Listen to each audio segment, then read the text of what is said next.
আজি আমাৰ 15তম এছেম্বলি ক'বলৈ গ'লে সন্মানীয় শ্ৰী প্ৰমোদ বড়ো ডাঙৰীয়াৰ নেতৃত্বত আমাৰ চৰকাৰৰ 7তম এছেম্বলি আৰু সেই এছেম্বলিৰ দিনাখন আমি এটা বিল আনিবলৈ সক্ষম হৈছোঁ। সেই বিলটো হ'ল the Bodoland territorial council land and revenue regulation application adoption and modification bill 2025। আজি আমাৰ যি লিডাৰ অফ অপজিশ্যন তেখেতে আমাৰ এছেম্বলি হাউচৰ পৰা তেওঁৰ সতীৰ্থসকলক লৈ পেলাই ওলাই আহিছে। কাৰণটো কি নাজানো, কিন্তু এটা কথাটো স্পষ্ট, আজি আমাৰ চৰকাৰে লেণ্ড লটো কিয় পাছ কৰিবলৈ লগা হ'ল, যিহেতু আমি Bodoland territorial council land and revenue regulation application adoption and modification bill 2025 কৰিবলৈ বাধ্যত পৰিছোঁ। এটা কথা স্পষ্ট, আমাৰ তাহানি 17 বছৰে হাগ্ৰামা ডাঙৰীয়াৰ নেতৃত্বত DPF চৰকাৰে আৰু আজিৰ লিডাৰ অফ অপজিশ্যন সন্মানীয় দেৰহাছাৰ বসুমতাৰী ডাঙৰীয়াৰ সিহঁতৰ নেতৃত্বত আমাৰ BTC অঞ্চলৰ লেণ্ড এণ্ড ৰেভিনিউ ডিপাৰ্টমেণ্টটো জংঘল ৰাজৰ দৰে চলাই আহিছিল। কোনো ছিষ্টেম নাছিল।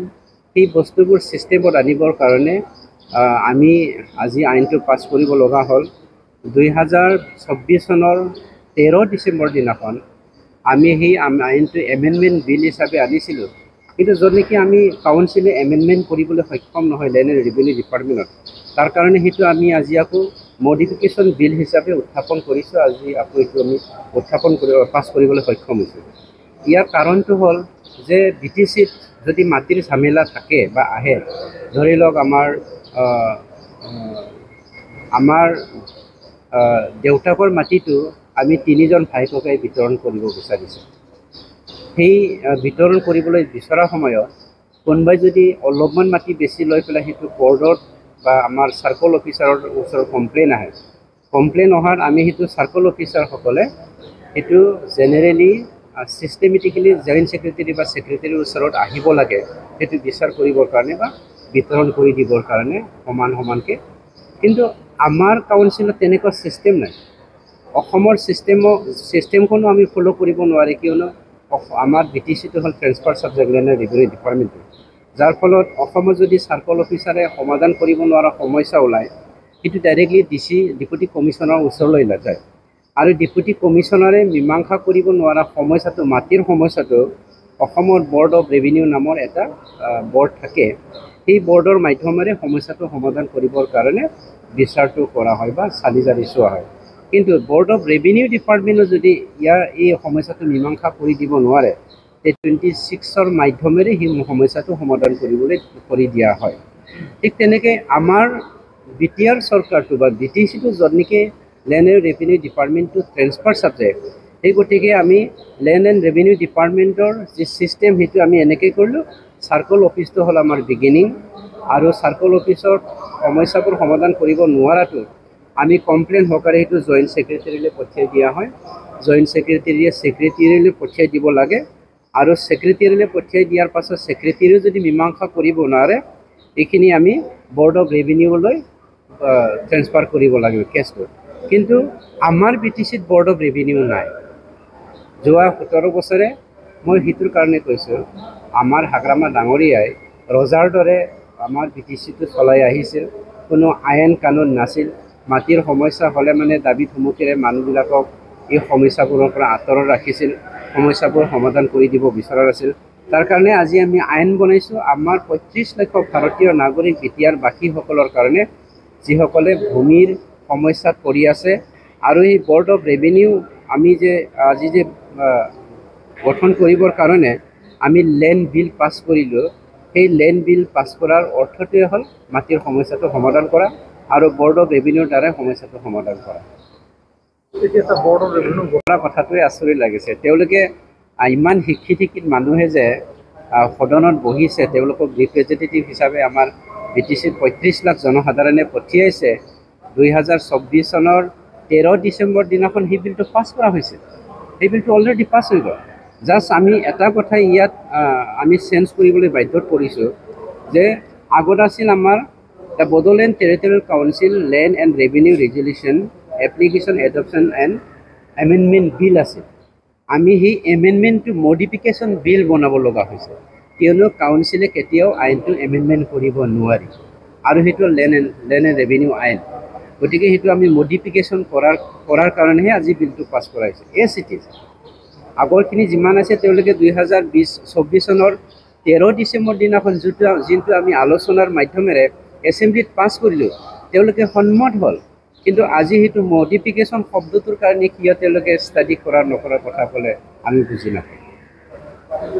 আইনটো পাছ হ'ল, আমাৰ ইয়াত বৰ্ড অফ ৰেভিনিউটো পাছ হ'ব আৰু বৰ্ড অফ ৰেভিনিউটো পাছ হোৱাৰ পাছত আমি সেইটো কি কয়, অসমৰ যেনেকৈ আমাৰ চাৰ্কল অফিচৰ পৰা ডি চিলৈ যায়, ডি চিৰ পৰা বৰ্ড অফ ৰেভিনিউলৈ যায়, বৰ্ড অফ ৰেভিনিউৰ পৰা আপোনাৰ হাইকোৰ্টলৈকে আৰ্টিকেল 226ৰ ওপৰত নিৰ্ভৰ কৰি পেলাই সমস্যাটো সমাধান কৰি, ঠিক তেনেকৈ আমি ছিষ্টেমেটিকেলি যাম।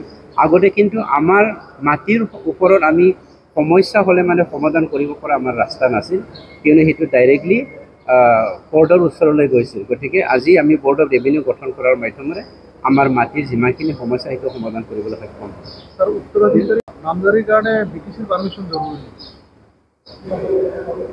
চাওক, উত্তৰাধিকাৰী সূত্ৰে আপোনাৰ যি মাটিৰ ট্ৰেন্সফাৰ সেইটো আমি অনলাইন যোগেদি দিয়া হৈছে মিছন বৈশ্যমতি 1.0ৰ মাধ্যমেৰে। তাত এটাই কথা হ'ল, আপুনি ধৰি লওক আমি ভাই ককাই ভনী বায়েক লৈ পেলাই 5 চন আছোঁ। 5 চনৰ পৰা আমি এফিডেভিট কৰি ল'ব লাগে যে মই ডাঙৰ দাদাক বা মোৰ সৰু ভণ্টিক এইখিনি মাটি দিয়াৰ মোৰ সমস্যা নাই বুলি এফিডেভিট কৰি দিব লাগে। অবজেকশ্যন চাৰ্টিফিকেট সেইটো কৰি দিব লাগে। যদি কৰি নিদিয়ে তেতিয়া সেইটো কেছলৈ ৰূপান্তৰ হয়। যেতিয়া ককায়েকে বা ভায়েকে, কি চিম্পল ভাষাত কৈ আছোঁ, ককায়েকে বা ভায়েকে বা বায়েকে বা ভনীয়েকে সেইটো চাৰ্কল অফিচৰলৈকে কমপ্লেইন কৰে যে মোৰ ইয়াত অবজেকশ্যন আছে, এইখিনি মাটিটো মোকো দিব লাগে বুলি। যেতিয়া চাৰ্কল অফিচাৰে ইয়াৰ ওপৰত বিচাৰ কৰিব, সেইটো যদি আমি শেষ কৰিব নোৱাৰোঁ চাৰ্কল অফিচাৰৰ মাধ্যমেৰে, তেতিয়া আমি জইণ্ট ছেক্ৰেটাৰী বা ছেক্ৰেটাৰী লেভেললৈকে আনিব লাগে। আৰু ছেক্ৰেটাৰী লেভেলে যদি সেইটো শেষ কৰিব নোৱাৰে বা মীমাংসা কৰিব নোৱাৰে, আমি বৰ্ড অফ ৰেভিনিউৰ মাধ্যমেৰে সেইটো সমস্যাটো সমাধান কৰিব লাগে। বৰ্ড অফ ৰেভিনিউৰ মাধ্যমেৰে যিটো এইটো সমাধান কৰিব নোৱাৰে, সেইটো ডাইৰেক্টলি আমি আৰ্টিকেল 226ৰ মাধ্যমেৰে হাইকোৰ্টত এই কেছটো মীমাংসা কৰা হয়। সেইটো হ'ল ছিষ্টেম। সন্মানীয় শ্ৰী প্ৰমোদ বড়ো ডাঙৰীয়াৰ নেতৃত্বত, য'ত নেকি আমাৰ লাষ্ট এছেম্বলি ছেশ্যন 15 টাইমছ আমাৰ এছেম্বলি হৈছে, আজিলৈকে আমাৰ কাউন্সিলে 44,409টা ফেমিলিক 44,409 ফেমিলিক আমি লেণ্ড ছেটেলমেণ্ট দিবলৈ সক্ষম হৈছোঁ। আউট অফ 3,66,087 হাউচ হ'ল তেওঁলোকৰ মানে আমাৰ টোটেল মাটিৰ সমস্যা আমি সমাধান কৰিবলৈ সক্ষম হৈছোঁ 3,66,087 হাউচ হ'ল। তাৰে ভিতৰত 44,409 ফেমিলিক আমি লেণ্ড ছেটেলমেণ্ট দিবলৈ সক্ষম হ'লোঁ। এতিয়া কথাটো হ'ল, তেওঁলোকে মাটি বাৰীৰ কথা লৈ পেলাই বাৰ কৈ আছে যে সন্মানীয় শ্ৰী প্ৰমোদ বড়ো ডাঙৰীয়াৰ নেতৃত্বত 4.5 বছৰত মাটিৰ কাম একো কৰা নাই। মই আপোনালোকক তথ্য সহকাৰে এটা কথা দিব বিচাৰিছোঁ যে 2003 চনৰ পৰা 2019 চনলৈকে যেতিয়া তেওঁলোকে শাসনভাৰত আছিল, কিমান মাটি দিলে? তেওঁলোকে মাটি দিছে মাত্ৰ 1,623টা ফেমিলিক, অনলি 1,623। বগৰীবাৰীত আমাৰ চাৰ্কলৰ আণ্ডাৰত থকা জনসাধাৰণে আপোনালোকৰ মিডিয়াৰ মাধ্যমেৰে জনাটো ভাল। বগৰীবাৰীত দিছে তেওঁলোকে 4টা ঘৰ, গোসাইগাঁৱত দিছে মাত্ৰ 14টা, আৰু হাওৰাগুৰিত কিন্তু এটাও ফেমিলিক তেওঁলোকে মাটিৰ পাট্টা দিবলৈ সক্ষম হোৱা নাছিল 17 বছৰ।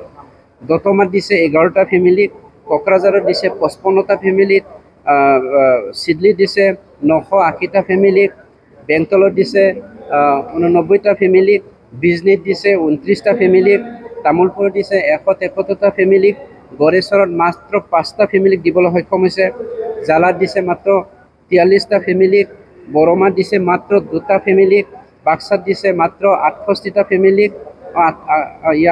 ফেমিলিক, বাগানপাৰাত তেওঁলোকে এঘৰকো মাটিৰ পাট্টা দিবলৈ সক্ষম হোৱা নাই, কইৰাবাৰীত 51টা ফেমিলিক দিবলৈ সক্ষম হৈছে, হৰিচিংগাত মাত্ৰ 2টা ফেমিলিক মাটিৰ পাট্টা দিছে, কলেগাঁৱত মাত্ৰ 7টা ফেমিলিক কলেগাঁৱত মাত্ৰ 7টা ফেমিলিক মাটিৰ পাট্টা দিবলৈ সক্ষম হৈছে, ওদালগুৰিত মাত্ৰ 2টা ফেমিলিকে পাট্টা দিবলৈ সক্ষম হৈছে, মাজবাদৰ 70টা ফেমিলিক মাটিৰ পাট্টা দিবলৈ সক্ষম হৈছে। গতিকে সৰ্বমুঠ 17 বছৰত আগ্ৰামা ডাঙৰীয়াই 1623টা ফেমিলিক মাত্ৰ মাটিৰ পাট্টা দিছে, ছেটেলমেণ্ট দিছে। কিন্তু আমাৰ দিনত 4.5 বছৰত আমি 44,409টা ফেমিলিক মাটিৰ পাট্টা দিবলৈ সক্ষম হৈছোঁ। সৰ্বমুঠ আমাৰ মাটিৰ সমস্যা আমি সমাধান কৰিবলৈ সক্ষম হৈছোঁ আপোনাৰ 3,66,068টা ফেমিলিক।